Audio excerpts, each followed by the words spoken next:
Muito bem-vindo ao canal Carreira Alfa, eu sou o Danilo e nesse vídeo eu vou falar sobre como é o dia a dia de um analista de dados dentro de uma empresa. Se você não for inscrito ainda, se inscreva que é de graça. Semanalmente eu trago vídeos que vão te ajudar a se desenvolver profissionalmente e pessoalmente. Então vamos lá, até antes de trazer esse tópico aqui, do como é que é o dia a dia de um analista de dados já trabalhando em uma empresa, vamos entender um pouco como é que é a estrutura de uma empresa.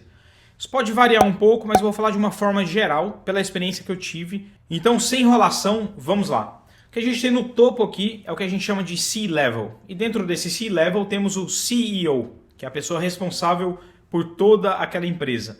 CEO significa Chief Executive Officer, que é a pessoa que realmente é o chefão ali daquela empresa. Além do CEO, você tem também CMO, que é a pessoa responsável por marketing, COO, operações, CTO, que vai ser tecnologia. Tem vários Cs aí, dependendo da empresa você tem mais ou menos.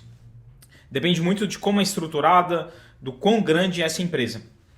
E aí depois disso, o que você tem? Você tem as verticais, que estão abaixo desse C-Level. Então eu dei alguns exemplos aqui, a gente tem operações, que cuida da operação dessa empresa, tem marketing, cuida do marketing, vendas, e aí a gente tem dados, que muitas vezes é separado das outras áreas e é sobre isso que a gente quer falar aqui.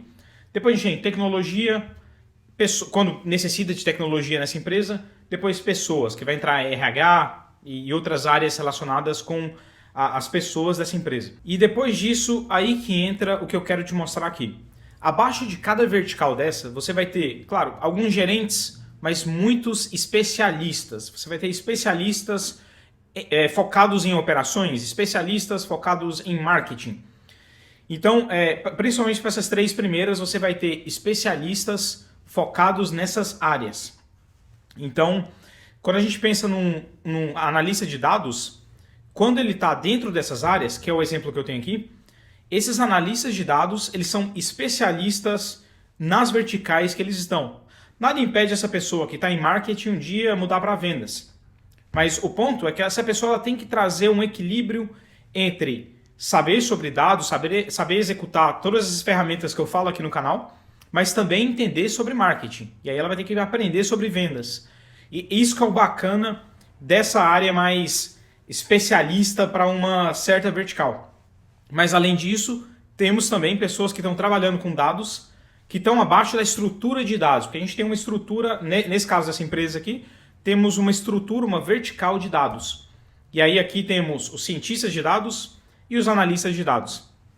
Por que tem essa diferença? Por que é importante entender a diferença de cada um e qual que serve mais para você? Então, nesse primeiro grupo, nos analistas de dados que estão em azul, como eu já comentei, essas pessoas são mais especialistas nas áreas. No dia a dia, essas pessoas elas vão focar mais nos problemas das áreas. Em marketing, por exemplo, temos que trazer mais pessoas, mais compradores, por exemplo. E aí esses analistas de dados vão focar ali nesse funil, entender ali a parte de dados desse funil e como que as coisas podem ser melhoradas a partir desses dados, a partir de conclusões bem específicas, bem especializadas.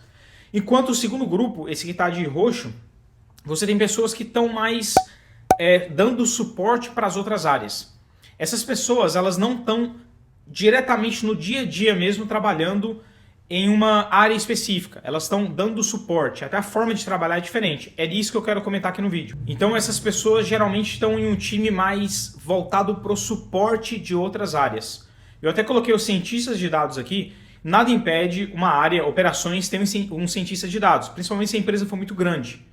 Mas eu estou falando aqui de uma estrutura normal, de uma empresa enxuta. Essa estrutura aqui ela faz sentido ter o cientista de dados, porque em geral os cientistas de dados eles têm projetos mais a longo prazo. Então faz sentido eles olharem para aqueles projetos que demoram mais um pouco, e aí isso não acontece o tempo todo em todas as áreas. Talvez até aconteça, mas isso não vai ser a prioridade principal. Tem muito problema que pode ser resolvido no dia a dia, principalmente em startups, então não faz muito sentido você ter cientistas de dados dedicados ali por vertical. Mais uma vez, pode acontecer de você ter. O que você tem que entender aqui é que todas essas posições, elas dependem de uma combinação de hard e soft skills. Já falei muito sobre isso aqui no canal. Hard skills são aquelas habilidades técnicas, aquilo que você aprende, o SQL, o Excel, saber fazer saber trabalhar em uma plataforma de BI, criar uma dashboard que vai ajudar toda a equipe. E, enquanto isso, soft skills é justamente a comunicação, é entender o que as pessoas ali precisam. E é justamente nisso que vai variar, né, esse balanço vai variar muito do azul para o roxo. Enquanto o azul, o analista de dados, que está dentro de uma vertical, o soft skills está mais voltado para a comunicação interna daquela área, de entender realmente qual que é o problema do dia a dia, parar um pouco até de largar os dados um pouco de lado ali, tentar entender o que está acontecendo, qual que é o problema real, passar por aquilo no dia a dia. Entender como é que as pessoas daquela área, como é que elas pensam, quais são os KPIs, quais são os objetivos daquela área. E enquanto isso, a parte hard skills dessa mesma área, da parte azul, ela vai ser, eu não vou dizer mais limitada, mas ela tende a ser muito voltada para aquilo que operações, por exemplo, tá olhando. Então, muitas vezes a pessoa não tem que entender sobre diversas plataformas, diversas linguagens, sobre um pouco de tudo. Ela tem que entender o que é útil para aquela área. Isso acaba, em geral, tem exceções, limitando um pouco o que essa pessoa tem que aprender tecnicamente. Mais uma vez, eu não estou te falando para estudar menos se você está nessa área azul, mas o ponto é que se você está em marketing e marketing usa uma determinada ferramenta, você vai acabar utilizando essa ferramenta no dia a dia. O seu dia a dia vai ser voltado para marketing. Voltando então, indo para a parte roxa, essa estrutura vertical de dados, que é uma estrutura de suporte, que a gente tem um pouco diferente. No soft skills vai ser uma comunicação com outras áreas, e aí tem um desafio de como é que você comunica, você não está no dia a dia de vendas, por exemplo, como é que você traz essas prioridades de vendas para o seu dia a dia. Enquanto isso, esse lado de hard skills das posições roxas, elas vão acabar sendo mais gerais, eles vão ter que saber um pouco de tudo, mas ao mesmo tempo, o que acontece aqui é o seguinte, imagina que você tem um cientista de dados já nessa parte, na vertical de dados. Porque muitas vezes tem alguns problemas que são tão complexos, eles são a longo prazo porque eles são tão complexos que no dia a dia, o analista de dados que está ali na posição azul, ele não vai conseguir resolver aquilo tão facilmente. Então ele está tão focado no dia a dia de operações, por exemplo, que chegou num problema ali de forecasting super complexo, e isso é enviado já para essa área de dados.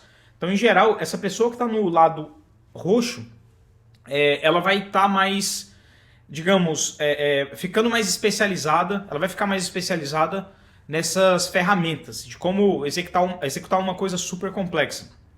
Mais uma vez, tem várias exceções aí, mas isso é o que acontece em geral em uma organização que é dividida por verticais dessa forma. E aí você me pergunta, mas como é que essa pessoa na posição roxa, como é que ela vai saber o que é uma prioridade, como é que ela sabe o que é importante, se tem que resolver de operações ou marketing ou vendas nesse exemplo aqui. É por isso que empresas utilizam metodologias para definir quais são os objetivos daquela empresa, o que ela tem que fazer, qual que é a prioridade. Tem uma metodologia que eu falo aqui no canal, eu já falei nos 2, 3 vídeos aí, que é a famosa OKR. Então você tem o Objectives Key Results. Então são objetivos da empresa e os resultados-chave ali para essa empresa. Isso geralmente é feito trimestralmente.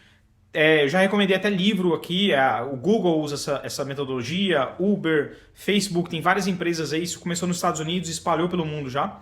Então trimestralmente as empresas vão lá, definem o que é o objetivo e geral, e aí depois disso eles vão quebrando por áreas, por verticais, e aí você consegue entender quais são os objetivos por área, por pessoa, e aí você chega numa conclusão. A partir disso você pode priorizar quais são as tarefas para aquela área roxa ali. Por isso que a definição do que tem que ser feito na área roxa geralmente é mais longo prazo. Acaba sendo longo prazo não só os projetos, mas a definição de quando vai ser feito. Geralmente é trimestralmente, mas isso varia de empresa para empresa. Enquanto nas outras áreas também tem que ter objetivo, também tem que ter essa definição a longo prazo, mas é muito comum acontecerem incêndios aí no dia a dia. Então essa pessoa vai ter que ali resolver uma coisa, fazer uma análise de última hora para a área de vendas, por exemplo, para ver o que aconteceu na semana passada. Fez sentido então? Deixe nos comentários, eu estou curioso para entender. Eu fiz um vídeo rápido aqui, tem muito assunto que daria para falar sobre isso daqui. Se ficou qualquer dúvida, deixa nos comentários que eu respondo o mais rápido possível. Posso fazer até algum outro vídeo relacionado com o que você perguntou aí. Um abraço e até o próximo vídeo.